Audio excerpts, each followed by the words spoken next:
Regulation of alternator. ఈ topic వచ్చేసి weightage మీకు ఎగ్జామ్లో 1 మార్క్ కింద రెగ్యులేషన్ డెఫినేషన్ అడుగుతారు ఒకటి. Next types of regulation list 3 marks కింద అడుగుతున్నాడు.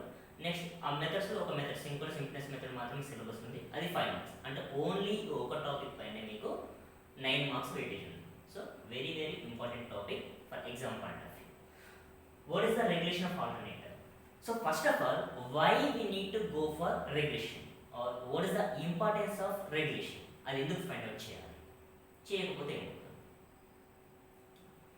సో యాక్చువల్గా మనకు లోడ్ ఎప్పుడు కాన్స్టెంట్ ఉంటుందా? ఉండదు, ఫ్లక్చుయేట్ అవుతూ ఉంటుంది. సో ఫ్లక్చుయేట్ అవుతున్నప్పుడు based on the loading condition, load fluctuations, voltage అనేది కూడా ఫ్లక్చుయేట్ ఉంటుంది. సో ఇనిషియల్ లోడ్ వేసినప్పుడు ఖచ్చితంగా ఏంటి మనకు there is a chance to drop the voltage due to armature winding resistance or reactance. So base on fluctuation జనరల్గా reactors మీద depend అయ్యి వోల్టేజ్ అనేది ఫ్లక్చుయేట్ అవుతుంది. సో వోల్టేజ్ ఏ లెవెల్కు పడిపోతుంది లేదా పెరుగుతుంది, దాన్ని బూస్టప్ చేయడమా లేదంటే తగ్గించడమా, ఇది ఎలా చేయాలి? దానికి ఆల్టర్నేట్ సొల్యూషన్ దేని మీద డిపెండ్ ఉంటుంది? వోల్టేజ్ రెగ్యులేషన్ మీద డిపెండ్ ఉంది. So voltage regulation is necessary to find because of when the load is thrown off, there is a chance to raise the voltage. How much voltage is going to rise? Then for that the winding must be able to bear that rising voltage. So how much amount of insulation should be there? So that can be decided based on the voltage regulation. And the second one is the voltage rises or fluctuates. To improve that voltage, what is the alternative? Automatic voltage regulators will use to control the fluctuations in the voltage. So which type of device should be connected to control the voltage? That can be decided by the voltage regulation. And third one is steady state stability, short circuit current levels depends on the voltage regulation. And one more thing is parallel operation of alternators. So when two alternators are sharing the same load, so that operation depends on one alternator depends on the another. అంటే రెండు మీద ఎంత load పడుతుంది, ఒక alternator ఎంత decide చేస్తుంది, ఎంత pay చేస్తుంది, ఇంకో ఆల్టర్నేటర్ ఎంత పడుతుంది. సో వోల్టేజ్ ఫ్లక్చుయేషన్ వచ్చినప్పుడు లోడ్ షేర్ రెండింటి మీద ఈక్వల్ ఉంటుందా లేదా, that can be decided by the voltage regulation. So voltage regulation వల్ల అడ్వాంటేజ్, దాన్ని ఎందుకు కనెక్ట్ చేయాలి? లోడ్ ఫ్లక్చుయేట్ అయితే ఎంత అమౌంట్ ఫ్లక్చుయేట్ అవుతుంది, అది వైండింగ్ బేరీస్ పొజిషన్లో ఉందా లేదా. So when the load is thrown off an alternator, voltage will be rise, then the winding should be able to bear that rising amount of voltage. So that can be possible based on the insulation. So winding insulation can be decided based on the voltage ratings. That can be decided by the voltage regulation. Second one is how much amount of voltage rising, how that can be controlled. For that we will use automatic voltage regulators or any other devices. Which type of device should be connected in the operation to control the voltage. And third one is parallel operation of alternators based on the voltage regulation. And one more thing is steady state stability and short circuit conditions depends on the voltage regulation. Okay. So first of all we will go for the definition.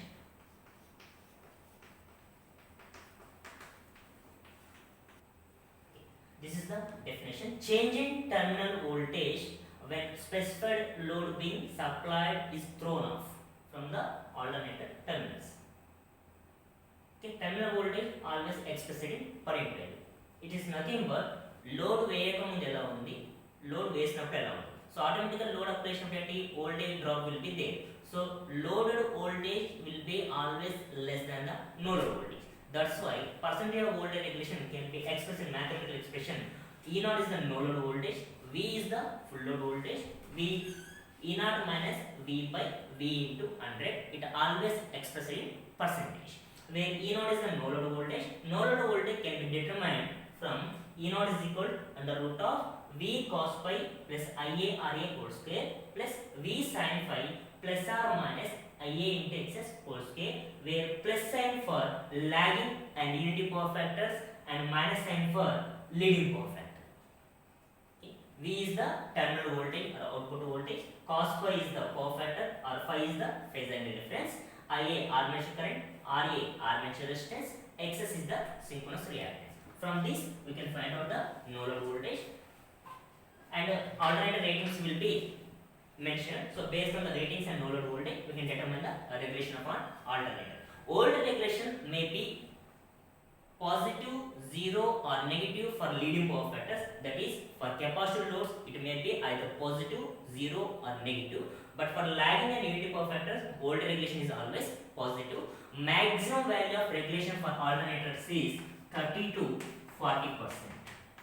30% to 40% will be changed. So what are the methods to find the regulation of alternator? Mainly four methods are there.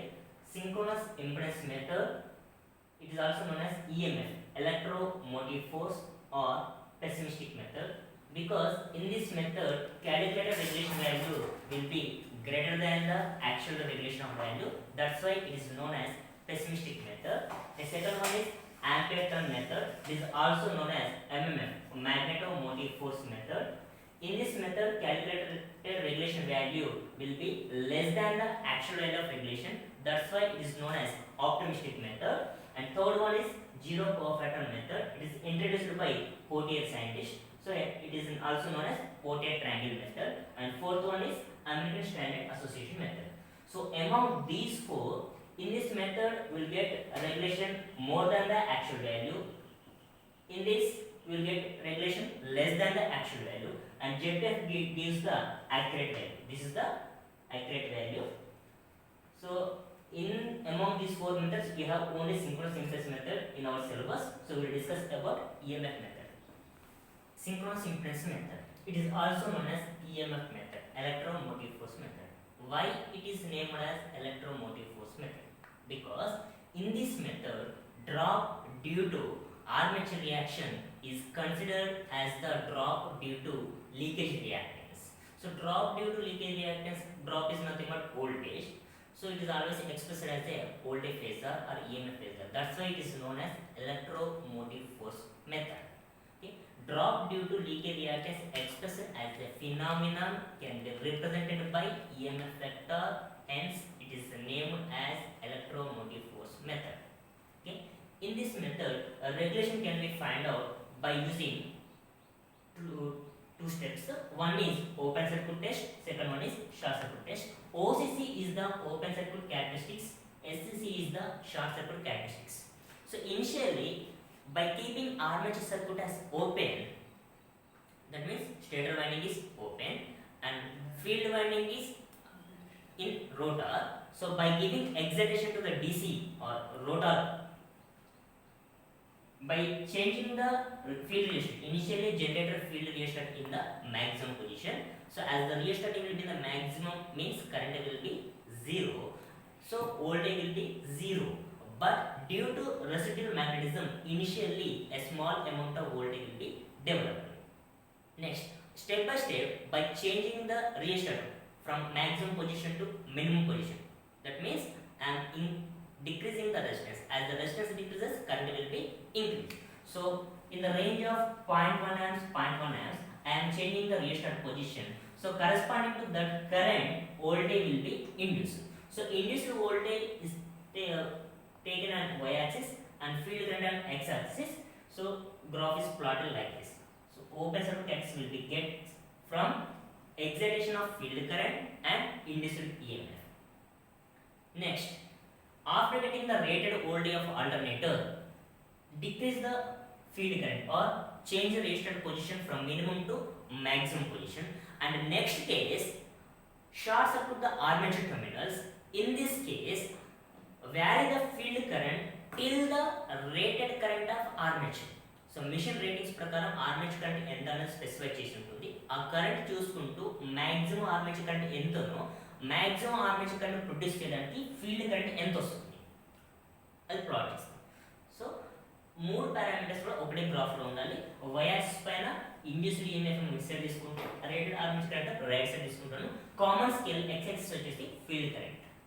Field current will be varied in the range of 0.1, 0.2. A machine తీసుకున్నా maximum field current వచ్చేసి 1 amp 1.2 amperes అంతమించి ఎక్కువ ఉండదు. But based on the rating of alternator armature current will be change.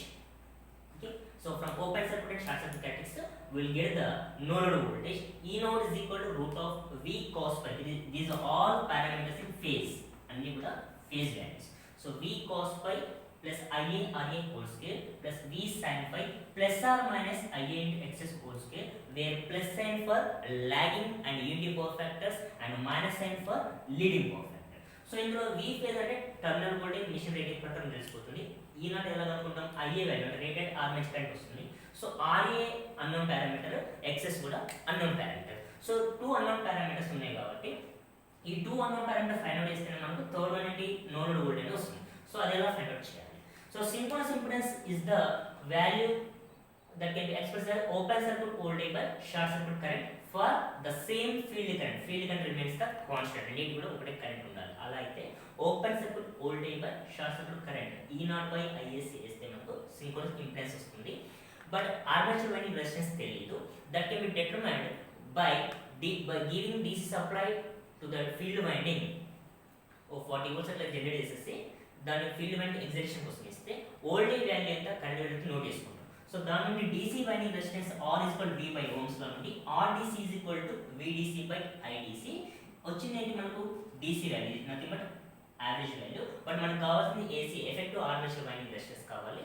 So effective armature winding resistance RAC is equal to 1.5 RDC where 1.5 is the constant value based on the skin effect. General ఈ constant వచ్చేసి 1.2 to 1.6 వారీ అవుతుంది. So మనం general ఇక్కడ తీసుకుంటే 1.5 skin effect factor consider. దీని నాకు ఏమొస్తుంది, effective armature resistance వచ్చింది. ఇక్కడ నాకు ఆర్మేచర్ వైండింగ్ రెసిస్టెన్స్ తెలుసు, ఇంపెడెన్స్ తెలుసు. Therefore synchronous impedance Z is equal to root of RA square plus XS square. So ఇక్కడ Z వాల్యూ తెలుసు, RA తెలుసు. From this you can determine the XS value by reacting this equation. Synchronous reactance XS is equal to under root of ZS square minus RA square. So ఈ RA value, XS value substitute in this equation. From this, no load voltage E0 is equal to under root of V cos pi. V తెలుసు, cos pi is the power factor. Phase angle difference lagging గా leading గా mention చేస్తారు. దాని మీద depend మనం cos pi sin wave value రాసుకుంటాం. And based on the nature of power factor, unity power factor, lagging గా leading గా, based on that we can consider the sign here as plus or minus. So from this we will get the no load voltage. Substitute no load voltage in this equation where voltage regulation formula is no load voltage minus full load voltage by full load voltage. So E0 value from this we will get, and we always mentioned in the machine ratings or in problem. From that we will get the regulation of an alternator. This is the method to find the regulation of alternator by synchronous impedance method. In this mainly we conduct two steps: open circuit test, short circuit test, and by conducting ammeter voltmeter method we will get the DC winding resistance, and by considering skin effect we will get the armature winding resistance. So problem to find the voltage regulation of an alternator by using synchronous impedance method. So first go through the problem. A problem is first of all try to understand the question and identify the data. Then what is the sequence? Frame the formulas. Then start the solution. So question is determine the voltage regulation of a 2000 volts single phase alternator. So యాక్చువల్గా alternator 3 phase ఉండాలి, but మన క్యాలిక్యులేషన్లో per phase count తీసుకుంటున్నాం కాబట్టి single phase ఇచ్చారు. So it's not an issue. So single phase alternator delivering a current of 100 amperes at 0.4 power factor lagging and leading. అంటే you need to calculate the regulation for 0.8 power factor lagging and for 0.8 power factor leading for a field excitation of 2.5 amperes. And EMF of 500 volts is produced for the same excitation on open circuit. అంటే field excitation constant, అంటే rated armature current 100 amperes కి produce చేయడానికి ఎంత field current అవసరం అవుతుందో same rated voltage 500 volts produce చేయడంలో same field current అవసరం అవుతుంది. సో మనం directly synchronous impedance formula use చేసుకోవచ్చు. So armature resistance is 0.8 ohms. So this is the question. So first identify the given data. So phase voltage 2000 volts, terminal voltage ఇది output. Next no load voltage 500 volts. Current of 100 amperes delivering at a rated armature current. IA is equal to 100 amperes. Excitation current is the field current. IF is equal to 2.5 amperes. And power factor already given 0.8. So power factor cos phi equal to 0.8 కాబట్టి sin phi is equal to 0.6. Sin phi is equal to under root of 1 minus cos phi చేస్తే మనకు sin phi value వస్తుంది. Armature resistance. So ఇచ్చిన data రాసుకున్నాక field current is constant for open circuit test and short circuit test. So from EMF method, synchronous impedance Zs is equal to open circuit voltage by short circuit current for the same excitation. So E0 by ISC. E0 value 500 already given, ISC also 100 given. So from this you will get the synchronous impedance ZS is equal to 5 ohms. So armature winding resistance ఇచ్చాడు, synchronous impedance వచ్చింది. Impedance formula ZS is equal to root of R square plus XS square. ఇక్కడ RA is the unknown parameter, sorry XS is the unknown parameter. So ZS already ఇచ్చాడు, RA ఇచ్చాడు, దీని నుండి ఏమంటే మనకు XS వస్తుంది. XS is equal to root of ZS square minus RA square. So 5 square minus 0.8 square వేస్తే మనకు synchronous reactance వస్తుంది. సో సింక్రోనస్ రియాక్టెన్స్ వచ్చింది, ఇంపెడెన్స్ ఉంది, armature current already known, voltage. So from this data you can calculate the regulation of alternator. So for that first of all we need to calculate the no load voltage. So no load voltage formula E naught is equal to under root of V phase cos phi plus IA RA whole square plus V phase sin phi plus or minus IA into XS whole square. So here we are calculating the regulation for 0.8 power factor lagging. For lagging power factor we need to consider the positive sign here. So formula for lagging power factor no load voltage E naught is equal to root of V cos phi plus IA RA whole square plus V sin phi plus IA into XS whole square. So from data V is the 2000 volts and cos phi is 0.8 plus IA 100, armature resistance 0.8 whole square plus V 2000 sin phi 0.6 plus IA 100 XS 0.49. So by simplifying this you will get the no load voltage 1820 volts. Lagging power factor by considering positive sign you will get the no load voltage value. Substitute this value in this equation you will get the regulation. For leading power factor same procedure, same formula, only change the sign minus. So by substituting the values you will get the no load voltage value. Substitute the value in for this formula you will get the value. For lagging and unity power factor regulation will be always positive and for leading power factor regulation will be negative. So by considering these signs you can calculate the regulation of alternator by using synchronous impedance method.